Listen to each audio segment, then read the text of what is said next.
Scarlett asks a fun question.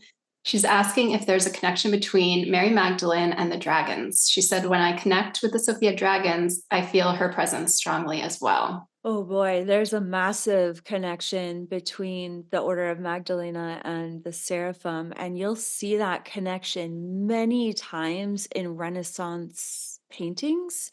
Now, you might not see the Seraphim painted as like dragons, but you'll often see the Seraphim painted with, I mean, sometimes you'll see wings with dragon scales and eyes. Um, I've been to enough museums in France and Italy, like looking for these paintings and being so pleasantly surprised to see just how many times the seraphim are depicted with the Holy Family. So Mother Mary and Jesus and Mary Magdalene were absolutely aware of the seraphim, of the Sophia Dragons. I mean, they trained in the East. Every one of them trained both in Egypt and in the East. And so, and they trained at a time on the planet where, although our history has been rewritten, I really believe there were times on the planet where dragons actually walked the earth alongside us. And so this would not be a concept to them that was far reaching in any way. And, that they were being guided and protected by the Sophia Dragons as well, of course.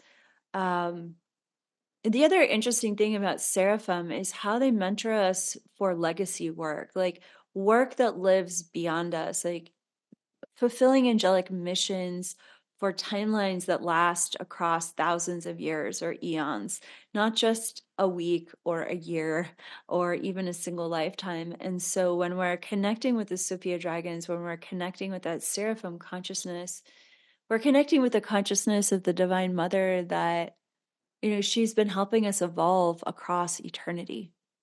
That's what dragons are really helpful for. They put things into perspective. Like, not only are you all powerful, you are absolutely eternal. And so our angelic mission is quite far reaching. And a soul such as Mary Magdalene and Jesus not only would have been exposed to teachings about the golden dragon light body in their trainings in Taoism and in India, but also in their visionary states of consciousness, they would have absolutely come into contact with the seraphim and been instructed by them and guided by them.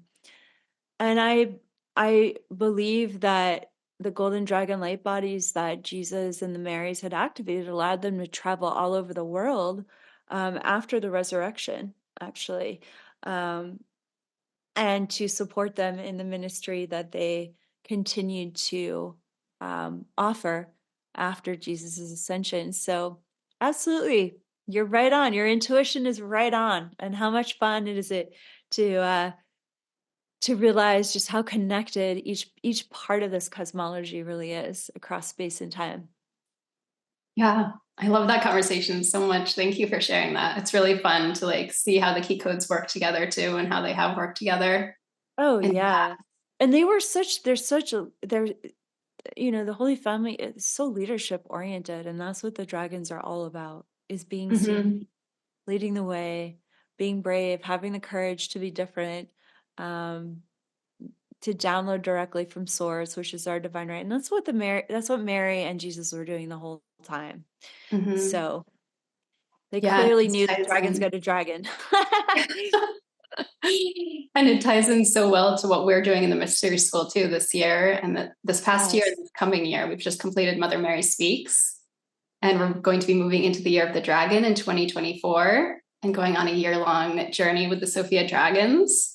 So So exciting. And we're going to share more about that in the prayer call. mhm. And we're actually going to be receiving quite a great deal of healing from 2023 with Mary Magdalene, Isis, and the Sophia Dragons in our prayer calls. So I think this is a really great place to close and get ready for today's live transmission.